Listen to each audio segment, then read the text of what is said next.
Lin Xiaoai needed to leave Lin City for 3 months, and as it happened, her best friend Yao Shi was coming to Lin City for a 6-month business trip. Generously, Lin Xiaoai invited Yao Shi to stay in her cozy little apartment and told her boyfriend, Dan, to take good care of their unfamiliar guest. She also asked Yao Shi to keep an eye on An's erratic lifestyle.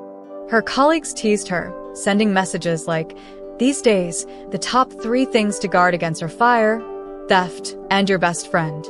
Don't be naive and invite trouble into your home." Lin Xiaoai just laughed heartily, tossed her luggage over her shoulder, and left. Yao Shi wasn't just any best friend.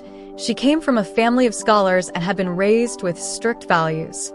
The most important thing was that Yao Shi already had someone in her heart, a smart, handsome senior she had pined over for years. There was no way she'd fall for Darren, the cold-faced doctor whom the nurses under his supervision had dubbed the White Devil. He wasn't someone you could easily flirt with. Besides, their schedules barely overlapped, so when would they ever have time to develop any sparks? But reality proved that some truths, once verified through the experiences of many, aren't just made up. The first time was when Yao Shi was hospitalized with acute appendicitis. Dan stayed with her all night in the hospital, finally falling asleep at her bedside out of exhaustion. This seemingly heartwarming but actually dangerous scene was caught on camera by Zhang, a nurse at An's hospital, who loved gossiping with Lin Xiaoai. She even added a caption that read, "Warning, warning," and sent the picture straight to Lin Xiaoai's phone. But Lin Xiaoai wasn't worried. Instead, she sent her hardworking boyfriend a message full of praise and warm greetings. Her confidence was unshakable, just as it had been when she was pursuing Darren. She had shamelessly pretended to be sick on numerous occasions just to cling to him, firmly believing that she would eventually win his heart. The second time was after and got drunk at a business function. Completely intoxicated, he mistook Yao Shi for Lin Xiaoai and pulled her into a tight embrace on their way home. This romantic scene was witnessed by their colleague Lulu, who was out for a late-night snack. Lulu, being clever, recorded the entire thing and sent it to Lin Xiaoai, yelling hysterically in the video, "Lin Xiaoai, open your eyes and see for yourself. If you don't, next time we go to karaoke, you'll be singing Green Light." But Lin Xiaoai just laughed and said, "Lulu, your diet's going to fail again, huh? Out for late-night snacks already." Then she called the panicked Yao Shi and asked her to make and a hangover soup for the next day. The sourness of that hangover soup seeped into Lin Xiaoai's heart, but she wasn't angry. She turned off her phone, tucked it under her pillow, and stretched out her hand to look at the small silver ring on her middle finger. She recalled the time when Dayan, with his usual serious face, had pulled her into his arms and kissed her, before slipping that very ring, one he had personally crafted from coarse silver, onto her finger. Lin Xiaoai smiled sweetly at the memory. They had promised each other they would be happy together, no matter what it took. The third time was when Lin Xiaoai's younger brother, Lin Chong, told her. Lin Chong was studying in Lin City and came to her place, broke at the end of the month, hoping for some help. He stood at the door, thinking about how to ask his sister for money without getting scolded. But when the door opened, he was too stunned to speak, only wanting to act. The apartment was full of people.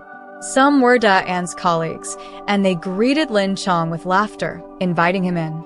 Lin Chong stepped inside and saw Dayan, who was usually so reserved, smiling brightly at Yao Shi as she cooked. Yao Shi smiled back at him, and immediately turned to grab a plate. Seeing this perfect harmony between them, Lin Chang's fist flew straight into An's handsome face, startling Yao Shi into a panic. After being pulled away, Lin Chong stormed out in fury and called Lin Xiaoai, angrily berating her. Only after Lin Chong finished saying, "You must be blind to have picked a man like him," did he hear Lin Xiaoai's sobs on the other end of the line.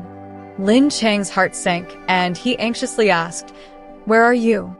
Through her tears, Lin Xiaoai mumbled, "I'm with Inan." Xia An was Lin Xiaoai's childhood friend, the big sister type. When Lin Chong arrived at Xia An's bubble tea shop, he could already hear Xia An scolding her. "Lin Xiaoai, are you stupid? A man and a woman living together? If nothing happens, they're practically betraying your good intentions. You've really let all that hot pot go to your head, huh? Your brain's cooked like those ox brains. What kind of ridiculous things are you doing? Lin Chong hurried over and hugged his sister. And stop scolding her already. He pulled out tissues to help Lin Xiaoai wipe her nose. I don't even know what to say to you. Despite his frustration, Lin Chong softened as he comforted his sister, who, although 3 years older, always seemed to lack common sense. Don't cry, sis. It's just a guy. If this one doesn't work out, you can find another. I'm telling you, the guys in my department are way better than that jerk Da, and they're even smarter. Leave it to me. I'll find you someone better. His words made both Lin Xiaoai and Xia and burst into laughter. Lin Xiaoai, wiping her nose, scolded him, "Don't go messing up anyone's life, or they'll never forgive you." Then she dried her tears, took a deep breath, and said, "I'm going to talk to Dawen myself." Lin Chong was exasperated. "You still want to talk?" Shaking her head, Lin Xiaoai's tears began to fall again. "Forget it." Dawen agreed to Lin Xiaoai's invitation, which was to meet at Xia An's milk tea shop, a result of Lin Chang's strong insistence. Lin Xiaoai was indifferent by now. She watched Xia An pull Lin Chong away and hang up the closed sign at the door. Taking a sip of her jasmine tea, with almost half of it filled with ice, she closed her eyes and waited for Dan. The day before, Lin Xiaoai had returned to Lin City and went straight from the airport to Dan's hospital. Nurse Zhang told her that Dan's department was having a dinner gathering that day, so Lin Xiaoai left with her suitcase. On her way out, she made a detour to the Shili supermarket to buy Dan's favorite small-town soup. Feeling peckish, she ordered a portion to eat in the store. As she ate, she spotted 2 very familiar figures walking out of the supermarket across from her. Dawen had one hand full of bags, while his other hand protectively shielded Yao Shi, his head tilted as he gently cautioned her. Lin Xiaoai choked on her soup. She took out her phone and called Dawen. Dawen placed the bags in the trunk, pulled out his phone, saw Lin Xiaoai's call, and hung up. He then shielded Yao Shi's head with his hand, urging her to get into the car. Lin Xiaoai called again, and this time Dawen answered, his tone impatient. "I'm in a consultation, busy." He hung up swiftly. It felt to Lin Xiaoai as though a sharp blow had struck her face.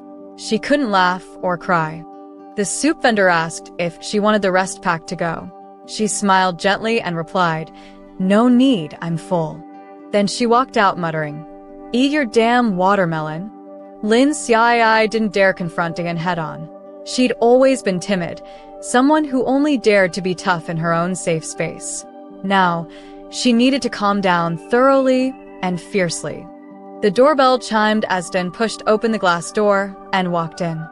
Lin Xiaoai opened her eyes but didn't look at him. "Xiaoai." Dan's voice carried a hint of guilt. "I know you won't accept my apology, but I still need to say it. I'm sorry. We've been together for so many years, and all the kindness you've shown me, I remember it well, but Yao Shi and I..." Stop. Lin Xiaoai knew this routine too well. Next, he'd start crying and telling her how deeply in love they were, how they couldn't live without each other, and how they'd face the future together. Xiaoai smiled and shook her head. "No tears. Din, let's skip the nonsense and part on good terms." Lin Xiaoai's voice didn't even tremble as she said, "It seems we're just passing through each other's lives. What was, and I don't care to think about the future anymore. If we're destined to be mere passers-by, then let me treat these 6 years of my youth as a fleeting landscape." Dawen hung his head, saying nothing. His expression was unreadable. "Dawen, this is goodbye." Lin Xiaoai placed the ring she'd been clutching for who knows how long in front of Dawen. Dawen stared at the ring for a long time before finally picking it up. He stood and said, "Goodbye," without looking back as he left. As Lin Xiaoai watched him walk away, she recalled something Dan had said to her half a year ago. "Xiaoai, when snow falls on the eaves but the plum blossoms haven't bloomed yet, let's put your name in our family registry, okay? Then we can have our wedding in the spring." Lin Xiaoai chuckled at herself. The snow may have fallen on the northern eaves, and the southern plum blossoms remained closed, but my white-clad youth has now disappeared in the twilight of my life. While many marveled at how quickly their relationship ended, Lin Xiaoyai had already quit her job, left Lin City, and returned to her parents in Yin City. She didn't look for a new job, spending her days cooking meals at home. Oddly enough, Lin Chong, who had vowed to make Dan pay, also took a long leave from school and returned to Yin City within a month. Even Xiaoan, who had made Lin City her base, came back to Yin City. Lulu visited Lin Xiaoyai one sunny afternoon. Xiaoan told her, Xiaoyai is really not doing well. The curtains in the hospital room were open, and sunlight filtered through the frosted windows, casting a steady glow on Lin Xiaoyai's curved eyebrows.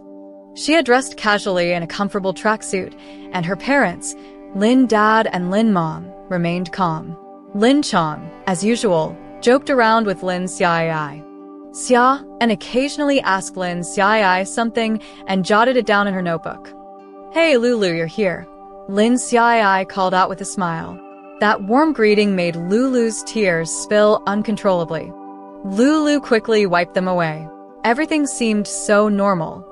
Everyone laughed and joked, and Lin Xiaoyai smiled even more radiantly, as if she were using up a lifetime's worth of smiles in one day. Suddenly, the ventilator's urgent beeping broke the moment. Lin Xiaoyai's face turned pale, but she gritted her teeth, still smiling recklessly. She grasped Lin Chang's hand. Don't blame me for being selfish. Lin Chang's eyes reddened, and as soon as she opened her mouth, tears fell. All right, next time, I'll be the big brother. You've taken care of me for so long in this life. Next time, let me protect you. Okay, but you have to wait for me. Xian remained calm. The dishes you ordered aren't easy. She glanced at her notebook, looking at the dishes Lin Xiaoyai had requested. Her voice suddenly broke. Don't worry, I won't skip a single meal. Just remember to come back and eat. Lin Xiaoyai kept smiling. The doctor rushed in and began resuscitation efforts, but 10 minutes later, he took off his mask and shook his head. Lin Mom stepped forward, holding Lin Xiaoyai's hand, smiling just as gently as ever. Sleep well. A single tear rolled down her cheek. No matter where you go, take care of yourself. All right, then you all take care too. Everyone take care. Lin Xiaoyai finally drifted into a deep sleep. Just before her consciousness fully faded, she felt a pair of warm hands holding hers. It was a touch she knew all too well, but she had no strength left to open her eyes and see who it was. She was certain it was just an illusion. The owner of those hands had long been handed over to someone else by her own doing. At first, Lin Xiaoyai couldn't accept the truth. She believed her body was perfectly fine, except for the occasional sharp pain in her stomach. But since she had a doctor in the family, she always dismissed any serious concerns. 5 months ago, in preparation for getting pregnant soon after her wedding, she finally overcame her fear and went for a medical checkup, secretly visiting a different hospital to keep it private. It wasn't until the doctor looked at her gravely and told her to remain calm that she realized there was a ticking time bomb inside her body, and the fuse was nearly burnt to the end. She wanted to fight against it, but she knew she had to make the worst-case preparations. Coincidentally, her best friend Yao Shi was coming to Lin City for a business trip. Seeing her beautiful, gentle friend, Lin Xiaoyai made a very selfish decision. She feared that if Dan lost her, he would go mad with grief. So, she decided, without consulting anyone, to entrust Dan's future to Yao Shi. She knew that Diane had always liked women like Yao Shi. It was just that he had ended up meeting her, Lin Xiaoyai. Everything afterwards seemed to fall into place, as if fate had written their story. Dan and Yao Shi were like a match made in heaven, destined to be together. And so, Lin Xiaoyai felt both sad and comforted. At the very least, Dan would have someone by his side in the future, just like they had promised each other. No matter what, they would ensure each other's happiness. Lin Xiaoyai knew she was being selfish, but as someone nearing the end of her life, she asked for forgiveness for this one last act of indulgence. Now that Diane had found his happiness, she could console herself, believing she had done the right thing. Sunlight filled the entire room, warming every corner. Diane held Lin Xiaoai's hand in silence, tears falling soundlessly, pretending that she was merely asleep.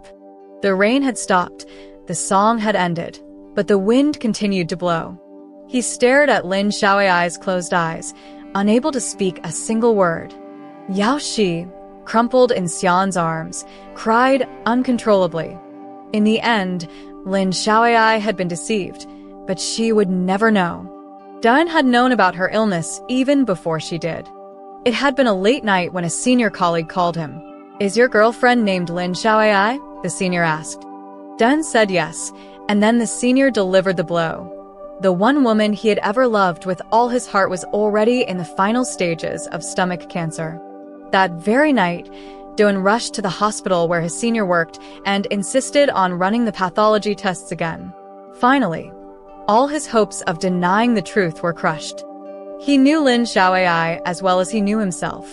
So, he quietly went along with her plans. He had Yao Shi, who had had her appendix removed as a child, pretend to be sick. He had Nurse Zhang take staged photos. He pretended to get drunk and asked their friend Lulu to record it all on video. He even got his colleagues to join in on the act. He knew it was the only way she would leave in peace. "Oh, Lin Xiaoai, you've already passed through my entire world.